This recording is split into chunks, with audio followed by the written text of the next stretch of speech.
Hello and welcome to Educated STEM. I am Kate, the founder of Educated STEM, and today we're going to be talking about networking. So sometimes you might be qualified for the role, you might apply for the role, but you don't even get interviewed. And maybe if you had utilized your network or had built a network, you would have a completely different outcome. So this is one of the reasons why I'm going to encourage you to develop, build a network, and then nurture it so that when you are ready to move on, you can work with your network, let them know that you are looking for another opportunity, and maybe you can utilize them to get informational interviews or other things. But the first thing is you need to network. Now, when I mentioned that word, did a chill go down your spine? I've had a lot of conversations with individuals who think networking has kind of a horrible connotation. It's slimy. It is kind of using people for, to get your own way or for your own benefit. But it goes both ways, right? So they're in your network. You could potentially help them. They might be looking for that as well. And you're going to be building a network of friends and colleagues. So these are going to be people that you want to be connected with. You're not going to be hopefully meeting someone that you don't want to be talking to in the future, because that is going to be uncomfortable for you. So let's talk about maybe networking at a conference, because as a scientist, this is what you're going to be doing. Hopefully you're going to go to a conference, you're going to listen to presentations, you're going to learn new information, you might present a poster, you might present an oral presentation, and then hopefully you're going to talk with your peers, maybe meeting new people, and maybe figuring out who you might want to be working for or with in the future. So networking isn't a bad thing, but I'm going to encourage you to go in with a plan. And I've seen a number of networking talks. At Abracams, I saw a talk specifically for networking for introverts, which was very, very good. But I thought a lot of the information was also quite pertinent to people who are not introverts. So I'm an introvert. I find the concept of going to conferences and going to networking events, it's challenging. It really is. But I force myself to do it because, the more you do it, the easier it becomes. And I take advice from my friend Mary Mitchell, and she always said, when you go, just have a goal in mind. So if your goal is to meet a certain person, then that is what you try and do. If it's to meet a certain number of people, then 3 to 5 individuals and to have a good conversation with them, then that is what you do. Once you have met your goal, your requirement, it's then up to you if you then choose to leave the networking event. But hopefully by that point you will have felt comfortable, you've made some friends, you might actually want to stay. So when you're going to a conference, especially nowadays, a lot of the time you will get information on a conference app. So Abracams definitely does that, the National Postdoc Association does that, and they actually use the same app. I might completely kill the pronunciation, Hoover, I'm not sure. But it's a good little app. It has a list of all of the attendees. It has the presentations, where they are, what the talks are. You can go on and you can highlight, yes, I want to go to these presentations, and then you have an itinerary, and then the app can say, you've got to talk in 10 minutes in this place. So it's very, very helpful. But you can utilize the app to kind of come up with a plan for what you want to do for networking. So maybe there is someone in your field that you are absolutely dying to meet. Are they on the list of attendees? If they are they speaking? If they're speaking, you absolutely know where they're going to be at one point of time. So you could try and go and speak to them after they have finished.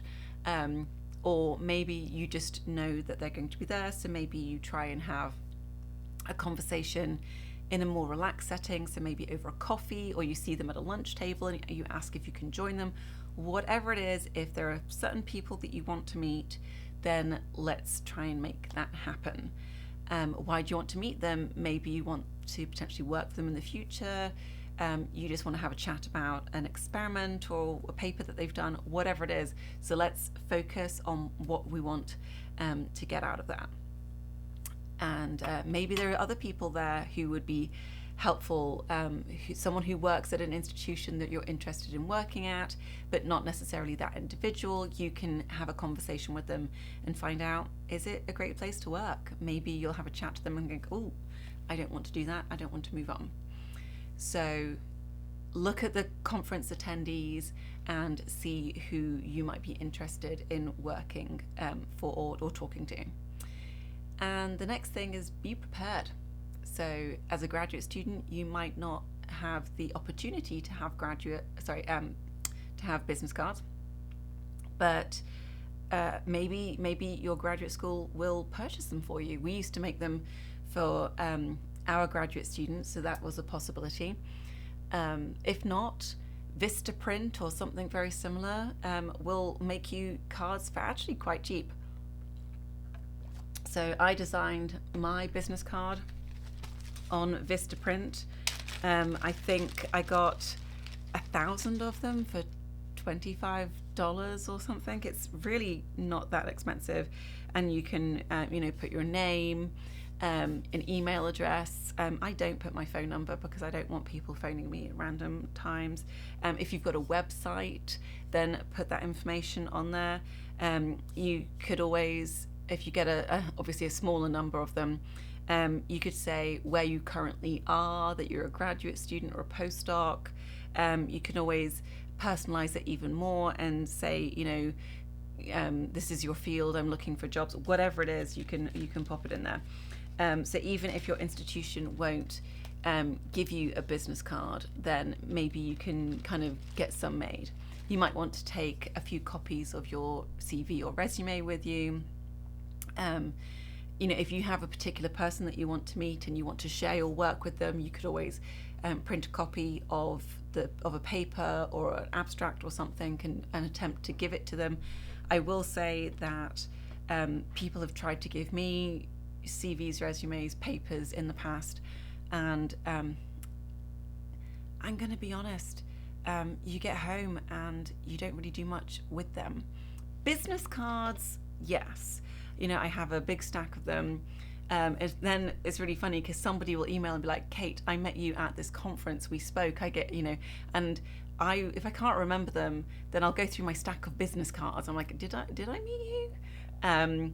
Because if I know that I've met you, then, my response is probably going to be more helpful, or like if you see me speak and you say, Kate, I saw your seminar on this, rather than Kate, I want this from you, then obviously I'm going to be more helpful to the person who opens up with, I saw you at this thing and I would like your advice. So I don't know about giving things other than a business card, but you want their business card.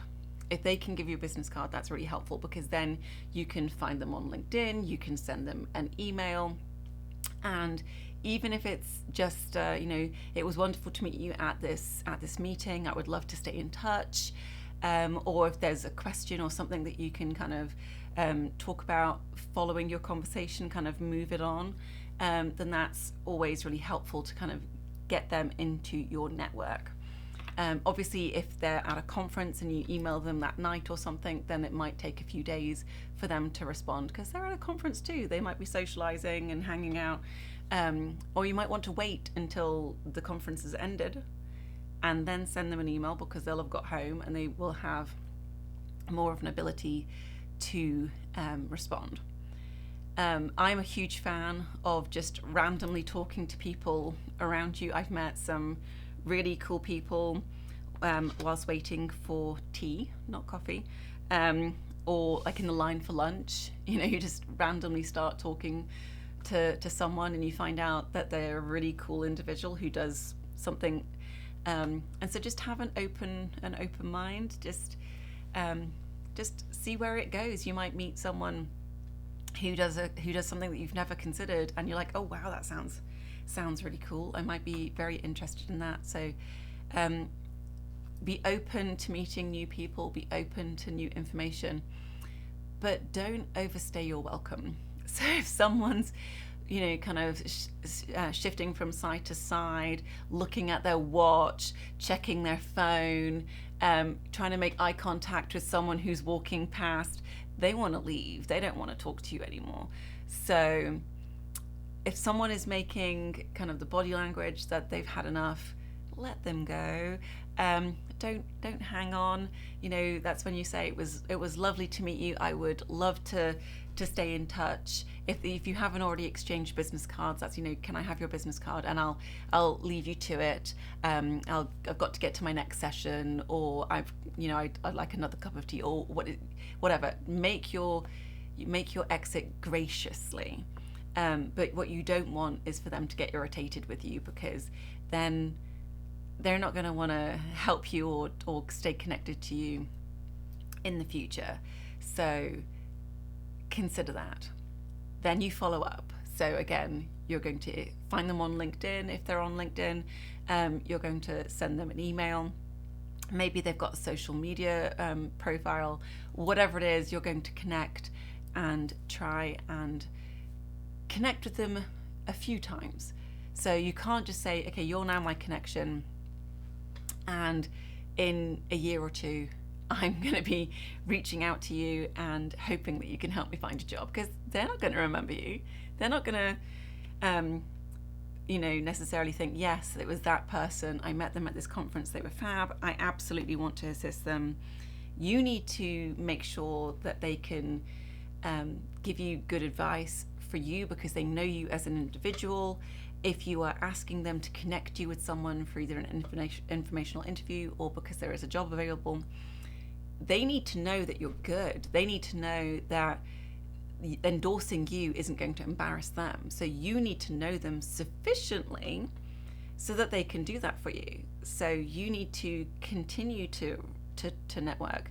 So even if it's, I saw this paper in your research field and I thought it was really cool, or I had a question on it, would you mind taking a look? Or if you know that they love a particular sports team and their sports team wins, you can be like, hey, just saw that your team won at the weekend, congratulations, I'm sure that you're on cloud 9 or something.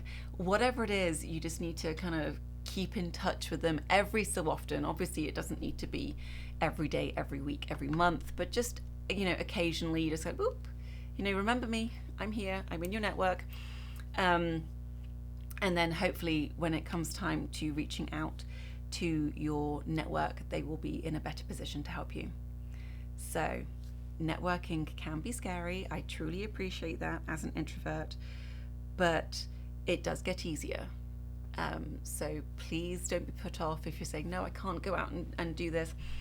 Take a friend with you, and you can kind of walk within groups yourselves and talk. The only issue I would have with that is if your friend might be more of an extrovert than you, and you don't get to talk. They're happily networking, but you're like the quiet little mouse in the corner. You do need to interact with people in order to build your network. So going with a friend is very helpful. It can definitely break the ice, but your friend also needs to give you the opportunity to shine. Or you get to the meeting and you disappear. You're in the same room, but you are networking at different times, and then you come back together. So that make sure that both of you do the work necessary in order to network. Well, I hope that helps.